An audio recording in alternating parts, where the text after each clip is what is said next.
Welcome to everybody on behalf of the board, of course, but GRLI. When I look around the room, actually, mostly it just feels like tuning in with friends again. I think most of you also who I am, but for those who don't, besides being on the board, my most significant role linked to this is a new appointment I've got at Católica Porto Business School as a professor of practice in regenerative business innovation and technology. And I have some lovely colleagues here today, Helena and Cosme. But to frame this session, what we really wanted to do is just to revisit some pathways that were created by the GRLI in 2020 when we were looking ahead. And as many of you will know, the idea is that by 2030, GRLI may have been so successful that it may not be needed anymore. That's still the way we're thinking. Of course, we'll revisit as we go. But this was an exercise in really just distilling down what it is that the GRLI really stands for and the ways that it tries to make an impact. If we look at the first of those, that's really the core, the reason why GRLI exists, the essential purpose. And the clue is in the name, Globally Responsible Leadership Initiative. And that begs the question, which we sit with and we wrestle with, what does it mean to be global today? What does it mean to be responsible? And what does leadership mean in the world today and to have gone? And I think we do live in challenging times where all of those elements of what globally responsible leadership is about are in question. And I think we play a role in holding that space for a creative and a constructive dialogue. If we move to the second path, then really what we're looking at here is our governance. So how do we do this? GRLI is a small and beautiful organization, and we have the board of trustees, which essentially is looking after the financial and legal aspects, making sure we're on track. But then we also have this, what I think is a rather unique structure where we have the guardians. And the guardians are separate from that board and are looking at the vision, the mission, and the values and making sure that we hold true to those, that we keep on track. And of course, we also have external advisors. If we go into the next pathway, then it's really looking more at the how, and I'm not seeing it flip. There it comes. Just one back, I think. There we go. Of course, the way that we look at the world is that we are part of the system, and so it is all about being one of the nodes in that system and helping to connect it in many ways. It happens that I'm reading at the moment the book Nexus. I don't know if any of you have had a chance yet to get hold of that new book by Yuval Noah Harari. But this is really all about how information networks have changed over time and how they're changing radically now. And he makes a really interesting observation that most networks are on a kind of spectrum where they're either trying to consolidate power or they're trying to go after truth. And it's very difficult to do both. And when I reflect on that in the GRLI and the ecosystem approach we have, I would say we're very light on power. We don't necessarily want to hold the power to be in charge, but we're quite, I would say, deep on truth. And by that, I don't mean some objective scientific truth out there, but rather that this is something we hold as a space for people to really reflect on what is true for them, what is meaningful for them. It's a safe space. And I think the reason why many information networks, by which we can also say political systems and economic systems, tend towards autocracy or even totalitarianism is because it takes a lot of energy and effort to search after the truth. It takes dialogue, it takes time, and it takes listening. And I think that's one of the things that GRLI is very good at, and we strive to continue to do that. So the next piece then is engagement. And of course, that is how we activate the network. And we have our strategic partners, GRLI partners and associates, independent associates, various alliances. And we, of course, bring people together in different ways. The Deans and Directors cohort being an example there, and other ways. And in fact, gathering being another example, as many of you, GRLI likes to call it an all-gathering momentum rather than a traditional AGM. And I think this is a good example of this. So engagement, and finally, exploration. This, I think, is key. So if we're going to bring people together, it's not only to listen and to empathize and to explore those truths for ourselves, but also to try to create something new, to be innovative, to be creative. And we've got various examples of that. The approach of GRLI actually is in itself an exploration. We talk about the I, we, and all of us. So a multi-level exploration. We've got Be the Tipping Point as an initiative, and we've had various others collaborations where we try to come with solutions. So this, by way of introduction, just to remind us all, really, with the pathways that we set in 2020. We're now 5 years down the track, possibly 5 years out of doing ourselves out of a job. We'll see about that. But I think it's a good way to just keep us focused and to frame the dialogue that we'll be having today. So once again, welcome on behalf of GRLI, and I'll hand back to you now, John.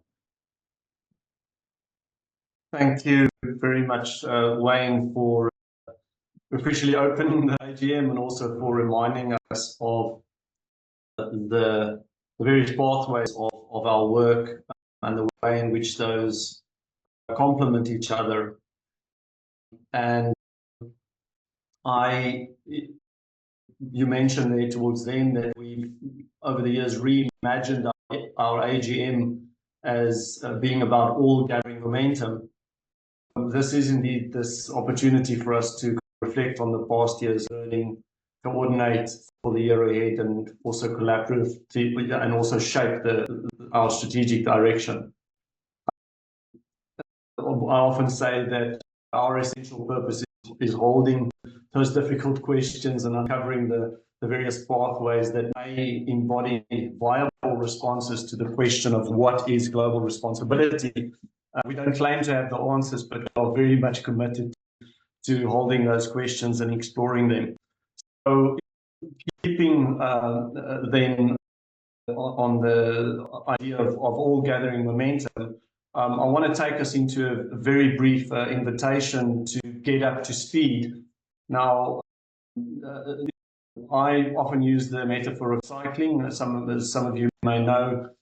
I was just saying to Owen ahead of the meeting that you know, if you need to get away from a hippo, you can't outrun it because it runs faster than a human. You can't outswim it because a hippo swims faster than a human, but it's definitely not fast enough on a bicycle. So keeping with that metaphor of cycling, getting up to speed with where the GRLI is and where it's going is an ongoing task of ours. We know that in cycling, momentum is essential. So is coordination and balance and knowing the terrain.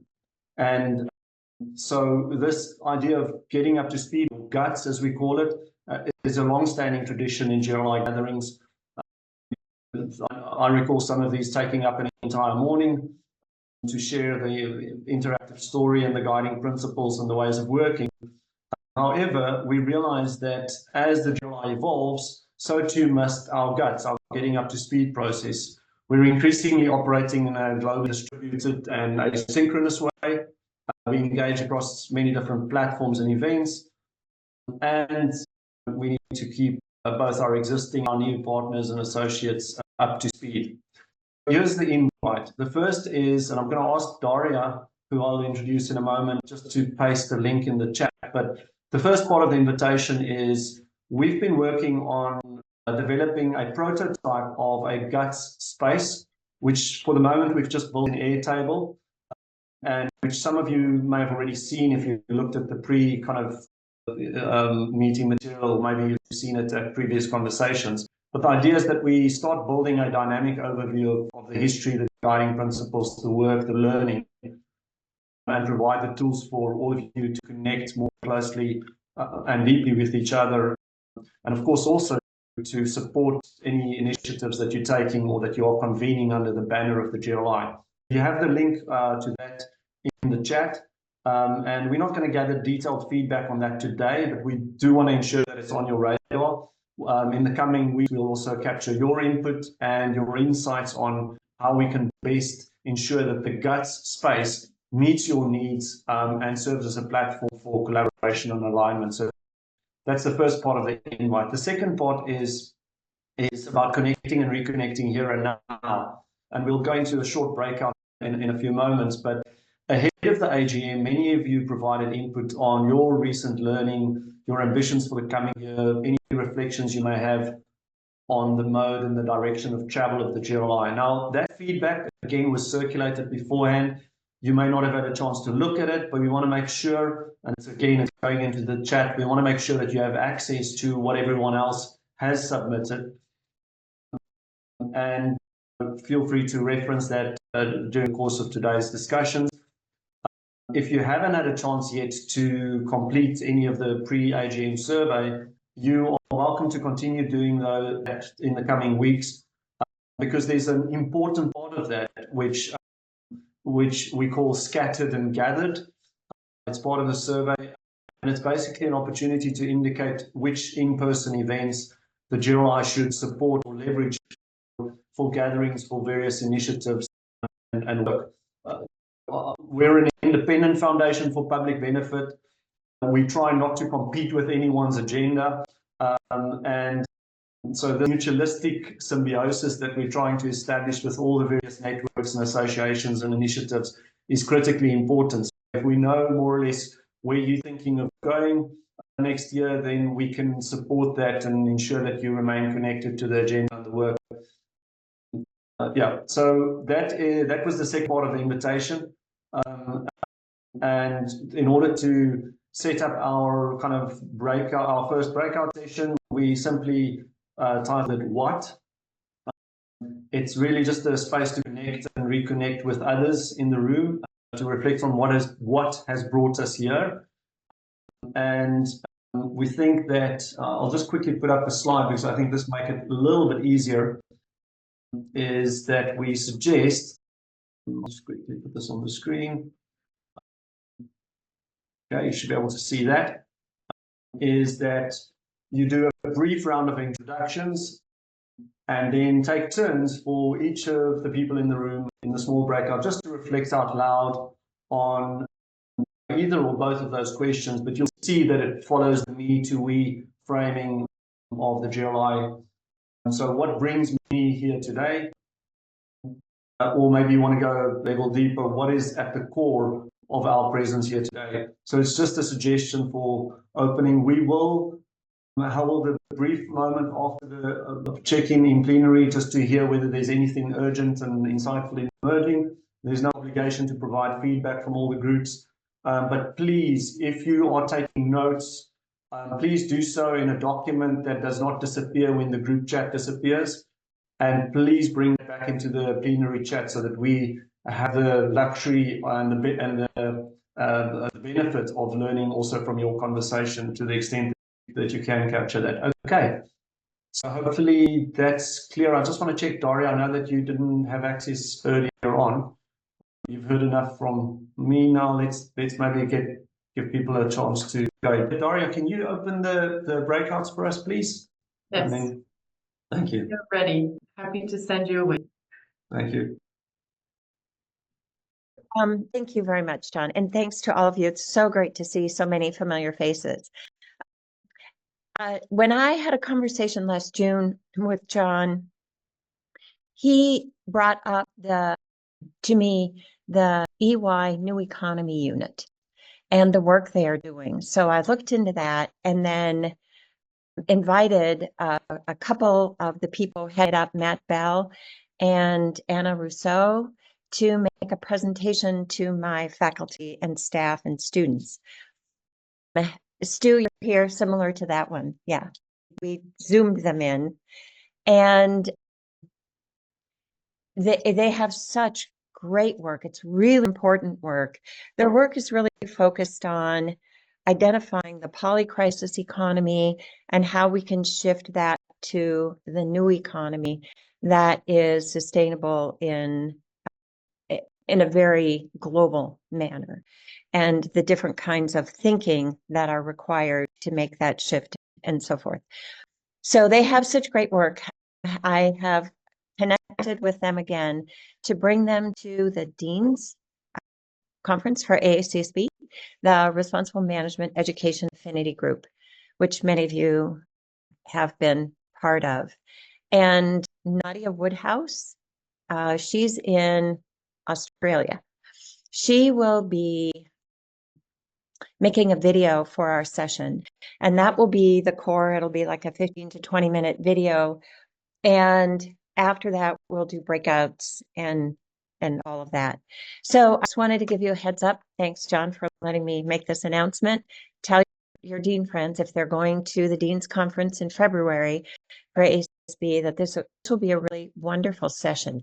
Their work provides models that are really valuable for faculty because it gives you a framework in which to have all of these discussions and shift the conversation, which faculty always need models and means to shift the conversation. So, right. Any questions? Wonderful, Cathy, and thank you so much for sharing that. It's a wonderful example of scattered and gathered. Cathy's going to be leveraging the AACSB Affinity Group to hold some of the questions that we've raised actually around degrowth, post-growth models, and I believe, Cathy, that in terms of the flow for that meeting, we'll also bring the tipping point into the conversation at the group. So thank you very much for that. And we're going to keep more time later today for any other sharing for those of you who have some exciting opportunities coming up. So let me just remove the spotlight here. Thanks for making the time, Alphonse. Really appreciate it. I was so glad to see your registration. I knew it was in your calendar, but I only saw your registration this morning. So really I got to register. Can you believe that? I meant to come. It's just. Of course. I knew you would want to be. Great to see everyone. Great. So thank you very much. And I know that is often, except for one group, that exited 30 seconds earlier. I know that very often these opening check-ins are too short. So what we will do now is just hold a few moments. There's no obligation for each group to provide detailed feedback. I see that Stephanie very diligently has already added some points to the chat. Thank you so much, Stephanie. And please, others, do feel free to do the same so that we can get a sense of what else is in the room. Any kind of immediate insights, ideas, inquiries, or initiatives, or otherwise that someone would like to share based on what you have heard in your open check-in?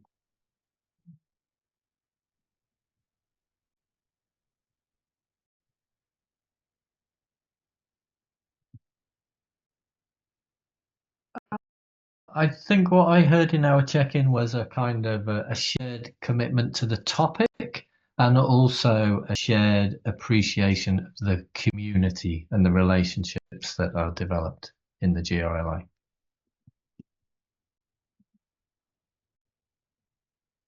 We had a Thanks. similar, Thanks. I think, similar spirit, which I think is increasingly important, and just a comment from the American perspective that it's an interesting time in the United States, you know, and being in a business school and have been a business school professor for a long time, focused on sustainability. It's a bit of a decisive time, but I also think it's a huge opportunity, because it's, especially coming at it from a business perspective, the opportunity is to frame these issues in ways that are sticky, that get us past, you know, the partisan culture war stuff, which in the United States, unfortunately, is really pathological. But I think we have an opportunity to try to do that. Thank you, Stu.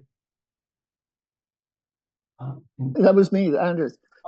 Yeah. Of course, you cut us off. It was we didn't have enough time. Awesome. But anyway, I got a sense of what happened, or I think we got all three of us, me and Cathy. It's a real good sense of seeing each other again, and it's very easy to just get into starting to do work almost. Mm-hmm. And so the introduction, we would have liked to have more time immediately. Period. That's all I was going to say. And the good news, Anders, is that what we will do is, except because I know that Cathy's not going to be there, so you and Cosme, I'm sure, are flexible enough to do so. But we're going to, when we do the second check-in, we're going to try and keep the group similar so that we can continue the conversation. Okay. I think JC's got something, JC. Yes. Actually, I need to speak. I'm French, so it's normal. I just want to say that I'm always surprised that after those years, GRLI is the same safe place, and it's just amazing. We are in lots of networks, and we know that the governance change, the people change, and the spirit change, and sometimes in this crazy world, it's nice to have something which actually doesn't change, and the fact that I can feel safe and I don't have anything to sell. I'm myself, and that's it. It's just an amazing thing. I think we should just congrats all of us, by the way, but the people who actually are working on that every day, and really thanks a lot for that. Thank you. Okay. I would love to try and get some of the formalities out of the way so that we can carry on with the work, but I do believe that aspects that we're going to be sharing now is obviously also important to ensuring that the foundation is properly governed, and that we have the necessary hygiene factors in place. Now, in this morning's session, the following section was held by the chair of the board, who isn't here, and he's asked me just to try and provide a brief update on this. So I hope you could follow some of that, but just wanted to ensure that one of our new board members is also introduced. And of course, as Raoul said, always welcome to contact him directly. Also keeping with governance, and I'm just looking around the room because we have a number of our guardians on the call. So we had an update this morning from Vanessa Duckenfield regarding the evolution of the GRLI's guardianship. And I am not entirely sure whether Romina or Armand or let me just see who else is here, or Jeff or Anna was preparing to just deliver those remarks on behalf of the guardians, or whether we should, or whether I'll just share them. Just checking with them, Anna or Romina or Jeff. I know Armand's in and out of a meeting. Not okay. Romina, did you want to maybe share those remarks? Sorry, I see your video's just come on, so I don't want to. I don't actually have anything to share from Vanessa, so perhaps you have her remarks. Okay, sure. Then I'll just again. Then what I'll do is I will just share the short clip that was recorded this morning which is along the lines of what the Guardians have been discussing on email recently. So I'm going to, again, just share, but I just need to remove myself from the screen so that I don't. Okay, so this is a short video clip, and let me just play that. Just checking if there's anything that the current Guardian group wanted to add in terms of context, or if there are any questions from those in the call regarding guardianship going forward. Please just part of this was inspired by conversation when some of us were together in Stellenbosch in March, was a recognition that part of our work is really based in the way in which we form and sustain community among one another. And one of the challenges that we had experienced is that we, not having face-to-face, that there's a challenge in how we both form and sustain community. And especially as the work of the GRLI is expanding and growing and relationships are expanding and growing, et cetera, how do we maintain community as a basis upon which we, work collectively? And so, anyway, I just want to call that out because I think that will be an ongoing challenge and intention to be alert to as we move through these steps.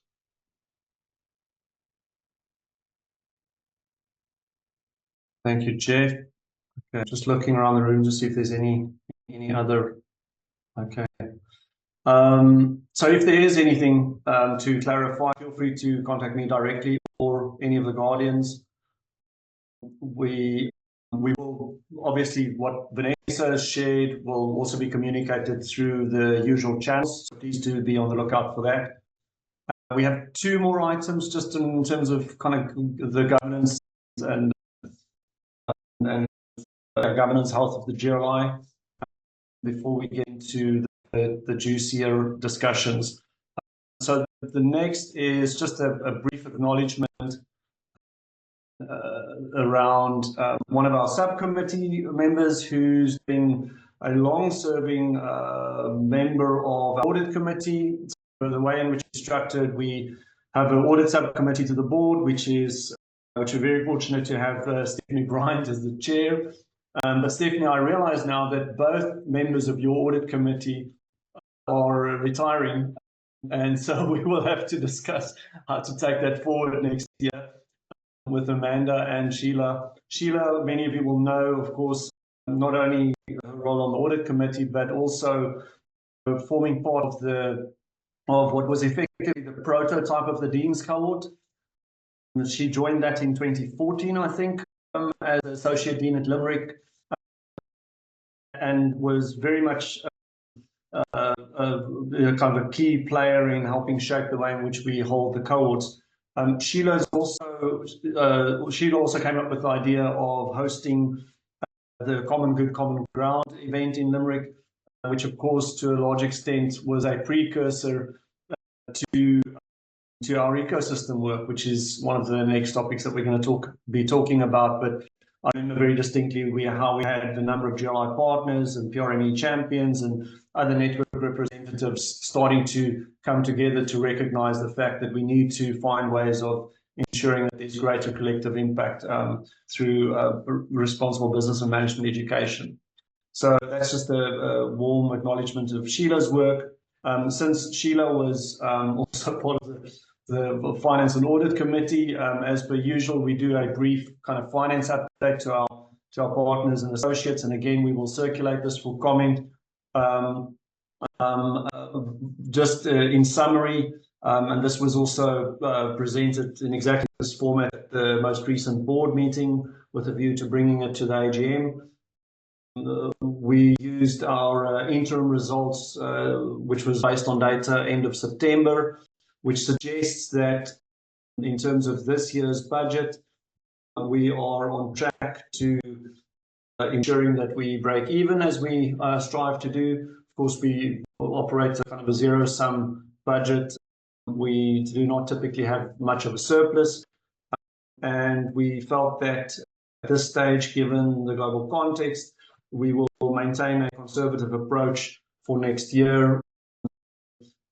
You will see that in terms of income and expected direct and variable expenses, we're looking at a very similar kind of budget for next year than we do for this year. Now, I will say that we can always benefit from additional revenue streams, but we believe that a conservative approach here helps ensure that we remain financially sustainable. Don't want to put anyone on the spot, but Stephanie, of course, this is a good opportunity if you wanted to add anything around our audit, which I believe we received a clean audit again this year. If there's anything from your side, please feel free to add. Yeah, there was nothing unusual, no significant items of variance or variability. I hate to lose both Sheila and Amanda. They're both quite experienced. So I'll just use this space to say, if any of you have an interest or a financial background, I would welcome you to send John and myself a note and let us know of your interest, because otherwise we will draft you. So, thank you, John. Thank you very much, Stephanie, for taking the time to lead this work on behalf of the board. Much appreciated. So I think this brings us, and I do not mean to rush us in any way, but I do know that there are some really interesting conversations bubbling up.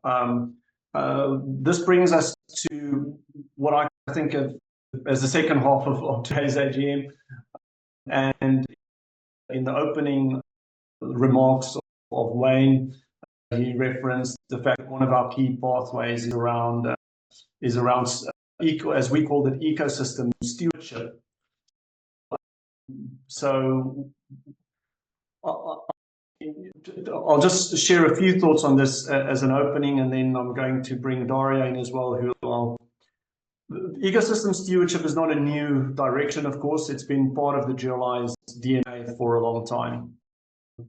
And at last year's AGM, those of you who were there may recall that we discussed the idea of turning GRLI inside out, which is shifting the focus from building GRLI itself, and we've never been about getting much bigger, to embedding the ethos, the principles, the ways of working into the wider ecosystem of networks, associations, and initiatives, turning it inside out. Now, earlier this year, Daria Maletic, who was a former board member of the GRLI, recent co-president of WECOS International, took on the role, very bravely took on the role of driving our work in this area of connecting the wider landscape.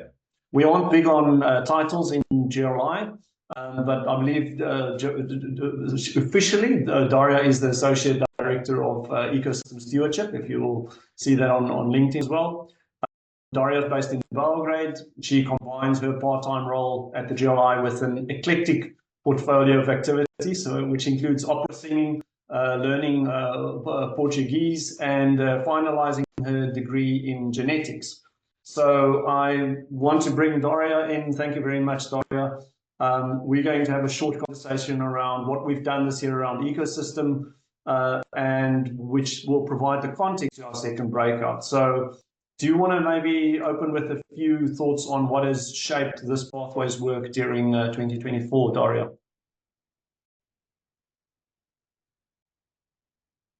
Yes. There we go. Okay. Thank you, John. I believe we need a few spotlights of yourself and me, and we are ready.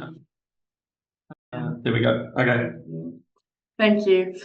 And thanks for the warm introduction, even though I see so many familiar faces that I already actually had a chance to interact even in person, because we have been mentioning also in the first session, but in this one, that the in-person meetings have been the kind of the warmest feeling of this community. But my reflection will start with actually a deep reflection, which happened at the AACSB Dean's Conference in Barcelona, where the board of GRLI explored the state of business and management education. And this led to partner and associate conversations in April and May around an opening question: how might business and management education collectively and with urgency address the meta crisis to help ensure the well-being for all living things? Great, and I'm gonna paste that in the chat just for reference. Of course, there's more detail on those partner and associate conversations on the blog as well. So people are welcome to go and look at the themes. But what I'm curious to hear is what, as someone who's been really close to this, what has stood out for you, Dario, just so that we can understand where to focus. I feel like while I was participating in those conversations and reflecting and writing also the blogs, what moved me was that I heard multiple times that we must move beyond asking what's in it for me and asking what's in it for all of us. So GRLI is called to shift from the I to the we to the all of us, offers potentially a pathway to deeper and more profound collaboration. But it's a call that must travel beyond GRLI itself. Yeah, beyond beyond logo, as we often said. But then the question rises, how do we ensure that it travels beyond the GRLI without necessarily making the GRLI bigger? Maybe you can share a little bit about what we've been experimenting with since. Let me paint a picture of a few travel spots that we had in 2024. So after the AACSB Dean's Conference in April and May conversations in June at the Association of African Business Schools ABS conference in Johannesburg, there was a platform that was provided by ABS to extend this inquiry beyond GRLI, and particularly in African context. It moved forward to AACSB Africa conference in Pretoria, where Yinka David West, now also Dean of Lagos Business School in Nigeria, facilitated together with you, John, a roundtable discussion that carried the conversation forward. And it didn't stop there, but it continued at the UN High-Level Political Forum, where on the side event hosted by JC and the Suli test, we moderated a dialogue with EFMD, AACSB, the Higher Education, QSFT, and others around the question of what steps may we take together to prepare for and promote actually the collective impact across and beyond our sector. And again, I'm going to just put that point in the chat. But for me, of course, and I know a few others on the call, Owen, maybe Wayne to some extent still, Nicole, it's quite symbolic that we can start that conversation in the African context. Very often initiatives like this are overly shaped by the global north. And this is the cradle of humankind, as some will remind us. It also ensures that some of the historically underrepresented voices can play a central role in helping spark a movement. Of course, from what you've described, Daria, there seems to be momentum for these types of discussions. And of course, it enabled us to respond very quickly to an opportunity that emerged in August, which was be the tipping point to the 100 and change grant of the MacArthur Foundation. Maybe you can just give us a quick snapshot of be the tipping point for those of us that haven't learned about it, and I'll also put the link in the chat. Exactly. Beautiful. Be the Tipping Point initiative is bold. It's a bold vision. And if you could imagine, by 2026, we envision a network of 100 change makers from business schools worldwide, collaborating and experimenting and radically transforming course content and programs to meet the demands of regenerative economy. How does that scale from 100? The work cascades when we invite each of the change makers that were part of the first 100 to inspire 2 other institutions and actually support those to do the same at their own institution and university. And within a few years, over 700 schools, which is more than 40% of AACSB's and EFMD's combined membership, could be engaged. If you look at the research, it shows that achieving a 40% threshold actually creates a tipping point for a systemic change or a systemic transformation. And this initiative, therefore, isn't just about transforming education. It's about use the word that is in the name or the title of the initiative. It's about creating the positive tipping point to actually counter the negative ones that we are facing globally. Yeah, absolutely. And so I guess the question is, how do we create the tipping point that creates the tipping point? Because we need to create that snowball effect. Now, of course, you mentioned the MacArthur 100 and change grant. We did get through to the second round. Unfortunately, we did not get into the final round. That news just came out last week. But we have always said that we see the grant of $100 million and the application along that as the tail. We still need to wag the dog. We still need to do the work of radically and quite rapidly transforming the content and the pedagogy and a number of other things along that. Now, we've had these endorsements from a number of networks, PRME, Net Impact, RRBM, the World Academy of Arts and Science, a whole host of others. And the question is, how do we sustain and grow this momentum? But maybe before we go there, I'm conscious that there are some people that maybe still, scratching their heads, who perhaps haven't seen this yet. So I'm just going to play the 90-second video that kind of summarizes what we submitted to the MacArthur Foundation, but which a number of entities that are at the core of this have already agreed probably needs to continue happening in any case. And those are the International Association of Jesuit Business Schools, and Dale Smith gave us an update on that this morning. Of course, the GRLI, the Global Movement Initiative, and of course we have represented also on the call today, Oikos International. Let me quickly put the video on. So with that, and for those of you who haven't seen it yet, maybe that helped illustrate. The Be the Tipping Point is, I would argue, is a concrete kind of manifestation of our work of connecting the wider landscape, holding up a mirror to the various networks and associations, looking for our blind spots, and finding ways to support a transformation, nothing less, of business and management education in a very, very critical time. So what we wanted to ensure is that there's a little bit of context through our conversation and that video, and that takes us from the what that we checked in with to the now what. So what and now what?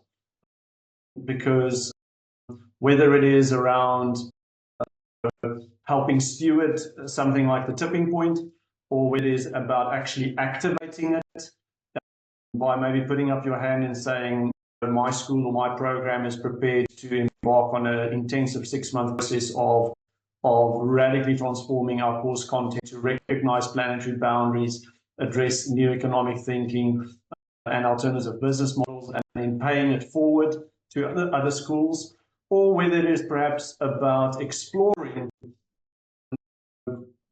critical questions that are related to this work, or maybe even alternative pathways to effecting systemic change.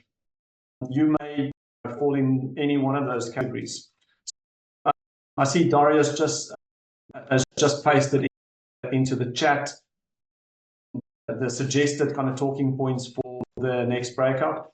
Daria, can you please open the rooms, and then we're going to hold a few minutes in there just to continue this. Are there any potential immediate questions before we go into the breakout rooms? If not, I'm happy to send you. I don't see hands raised, so enjoy the conversation. Let's get it. So we already have a flavor there. Thanks so much, Cosme and Anders. We already have a flavor of the kind of energy and connections that are being made. Let's ask if we could just have a brief round of anyone who would like to share any immediate ideas, inquiries, initiatives. Can you share this? Intent. Okay, sure, with pleasure. Speaking. Coming back to our first talk, I completely understand the strategic cycle, but our program will miss it in 2025. And in going to that, I was sharing, because I really believe it's important to hear the partners and the experts about the themes. Yeah. We got 2 or 3 interesting things in Porto, now with Wayne on board. We have an insurer which is running innovation, sustainability, mostly regeneration issues. We partner with our biotech school, and we have something like 200 top investigators looking to circular economy problems and going to the regeneration part of it, okay? And with this expertise, and we launched, which we think was the first postgraduate course in sustainability and regeneration in Católica Porto Business School, we think we have an interesting expertise on these themes. I was sharing that maybe this is something that could be interesting for the tipping point. We have to look for the format, and we are interrupted in a very interesting conversation, but we were going back in our course. The asynchronous part was very valuable. Daisha was saying that, and I really think we should. So we will definitely be happy to lead something that is a co-creation, to have us all involved. I think we got great links from the programs, great ideas. So I think this can at least be a good conversation. Thanks. Thank you, Cosme. And that was, of course, with reference to the collaborative course, which we ran for the 3rd time this year, but we're putting it on pause next year to look at reconfiguring it, and also in the context of tipping point as a potential kind of process of renewal. Any other sharing from other discussions? I can share from our group with JC and Helena, because it's always inspiring. We continued our earlier conversation of always getting stimulated from GRLI, and always it seems to reflect sustainability, and we mentioned that before. What we talked about, what JC was really, I guess I would say, the supercharge this time for us was in the idea of activating. There's always the how, and that's what we're about. How do we?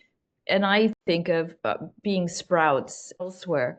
And what he reminded us of was the focus on all of me, we, and all of us, and not just focusing on one area, but always remembering all 3, which is the basis. But it was such a reminder of the ecosystemic approach.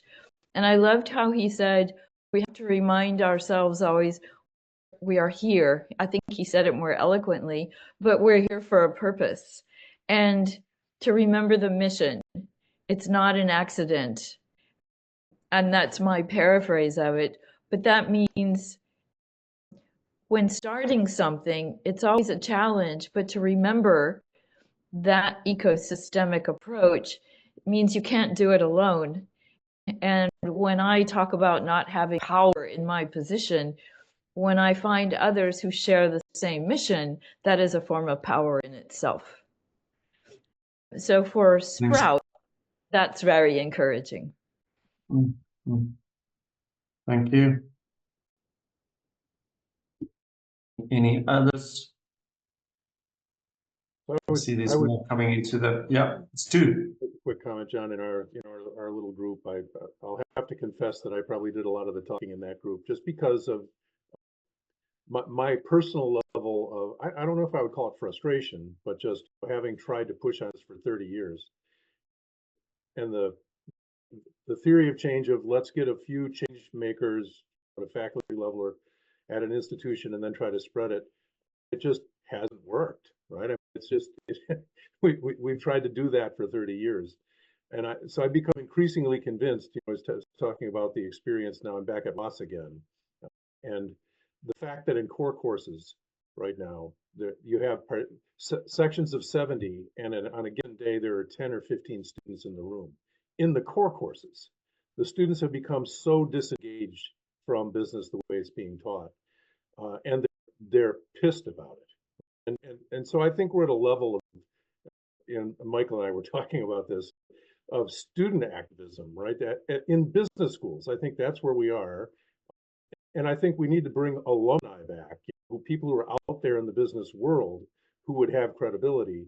Because I just don't see how we move the needle. As long as the incentive system is the way it is in terms of faculty promotion and tenure, as long as the money drives things in terms of collection of tuition to perpetuate the status quo, it's really difficult to see how we get this sort of larger structural change. So I just put that out there because I think we have to think about this in a way, that sort of theory of change, how we're actually going to drive the kind of real structural change that needs to happen.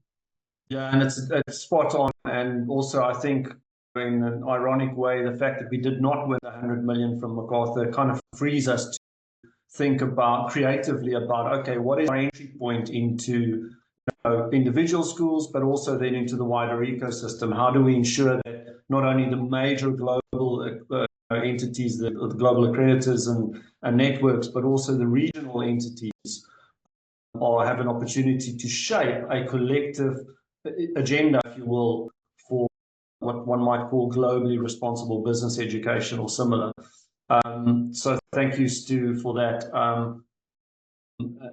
I see there are more comments coming into the chat. We've reached the official end of the time, and I know that people are starting to duck out. So I'm going to use the opportunity. We will keep this open. I'm going to use the opportunity to thank everyone that has joined us today in the AGM, to our board members and our guardians for helping shape and steward the GRLI's work, to our partners and associates for activating this work, to the core team, which is enabling the support center, including, of course, our immediate past chair, Claire Maxwell, Anders Aspling, our founding Secretary General, Marietta, who works with me on the administration side here, and George, Daria, who's helping drive, and to all the various to Daria Letic, who's helping drive this out of from an ecosystem perspective. So thank you, everyone. We are going to be taking all this input and ensuring that we put out a summary of the recording soon. And we will also be circulating an end-of-year report to our partners and associates, along with the material that was discussed today. I'm keeping this open so that we can, anyone who wishes to continue to chime in, the ecosystem stewardship to do so. Thank you. Thank you all for joining us. Bye, everybody. Nice to you all. Bye. Thanks, Thanks. Tom. Thanks, Bye. everyone. Thank you very much. Thanks, Hannah. Thanks, everyone. Thank you. Thanks, Kathleen.